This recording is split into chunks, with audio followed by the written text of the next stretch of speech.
প্যান্টটাও পরিয়ে দিও।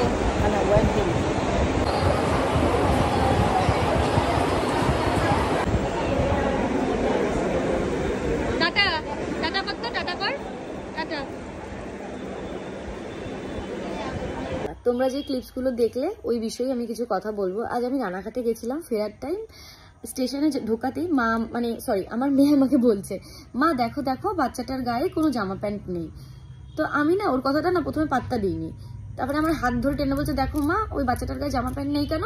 মানে ও রেগে গেছে আমি কেন ওকে উত্তরটা দিইনি। মানে আমি তো তখন খেয়াল করিনি মানে ওর কথাটা যে ও কি বলছে।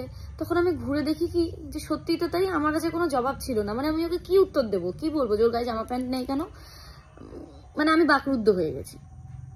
তখন ওর বাচ্চাটার মাকে ডাকি যে ওর কি জামা প্যান্ট নেই, ওকে কেন এরকম উলঙ্গ অবস্থায় রেখেছেন। আর বাচ্চাটাকে দেখে বোঝাই যাচ্ছে যে বাচ্চাটা প্যারালাইসিস, মানে কোমর থেকে পা পর্যন্ত পুরো অসাড়, কোনো সার নেই বাচ্চাটার। তো ওর মা কোনো উত্তর না দেওয়ায় তখন আমি মাকে বললাম, চলো না মা তাহলে আমি আর তুমি দুজন মিলে যাই ওদিকে গিয়ে, মানে স্টেশনের সামনে তো অনেকগুলো দোকান থাকে, সেখান থেকে গিয়ে বাচ্চাটার জন্য একটা জামা একটা প্যান্ট নিয়ে এসেছি। তো আমার মেয়েও খুব খুশি হয়েছে যে বাচ্চাটার জামা প্যান্ট নেই, আমরা দিচ্ছি, এরকম একটা ব্যাপার। যাই হোক, বাচ্চাটার মাকে যখন ডাকি তখন বাচ্চাটার মা পুরো অচৈতন্য হয়ে ঘুমাচ্ছে। মানে ওনার কোনো ক্ষমতাই নেই ওঠার। ওনাকে লাস্টে আমি ধাক্কা দিয়েছি, ধাক্কা দেওয়ার পরে উনি উঠেছে, উঠে বলছে হ্যাঁ কি এরকম। তো ওনাকে বলছে আপনার কি শরীর খারাপ, বলছে হ্যাঁ আমাকে কুকুরে কামড়েছে।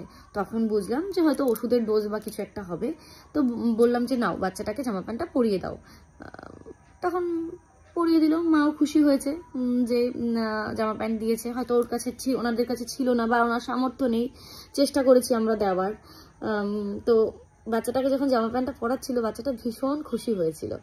মানে বাচ্চাটার মুখের হাসিটা দেখেই বুঝতে পারবে। ভিডিওতে আমি যখন ওকে বলছি টাটা, মানে ও টাটা দেওয়ার চেষ্টা করছে কিন্তু ও পারছে না, মানে ওর ক্ষমতায় কুলোচ্ছে না। তো আজকে এন্ড অফ দ্য ডে এত ভালো একটা গিফট পাবো, মানে আমি জাস্ট ভাবতে পারিনি। এটা আমার কাছে গড গিফটেড। মানে থ্যাংক ইউ ইউনিভার্সকে বলবো যে এত সুন্দর একটা মানে উপহার দেওয়ার জন্য। সব থেকে বড় কথা, স্টেশনে এত লোক ছিল, কেউ একটু হেল্প করে না, মানে কেউ কারো চোখে লাগে না। একটা মেয়ে মানুষ, একটা বাচ্চা মেয়ে যে কিনা ওইভাবে শুয়ে রয়েছে, হাত পা ছড়াচ্ছে, যার শরীরের প্রত্যেকটা অঙ্গ দেখা যাচ্ছে, কারোর কিছু যায় আসে না, সবাই হ্যাল হ্যাল করে তাকিয়ে দেখছে। হ্যাঁ আমিও দেখেছি, দেখার পরে তো আমি সিদ্ধান্তটা নিলাম। না আমার এতটাই খারাপ লাগছিল, মানে কিছু বলার নেই। তো অনেকেই হয়তো বলবে শো অফ করছি, শো অফ করছি না। মানে আজকে এই মেসেজটা দেওয়ার কারণটাই এটা। আমার ওই 4 বছরের বাচ্চাটার আজকে চোখে লেগেছে, ওর বলায় আমারও একটুখানি মাথার ব্রেনটা মানে আমার শার্প হয়েছে যে না আমার একটু হেল্প করা উচিত। তো সেই ভেবে আমি বাচ্চাটার কাছে এগিয়ে যাই, যতটুকু পারি আমি করলাম সাহায্য। তো এটাই বলবো যে তোমরাও একটু চেষ্টা করো, আশা করি তাদের জীবনটা সুন্দর হবে, তাই না? তো এটাই বলার, আর কিছুই না। ভালো লাগছে আজকে।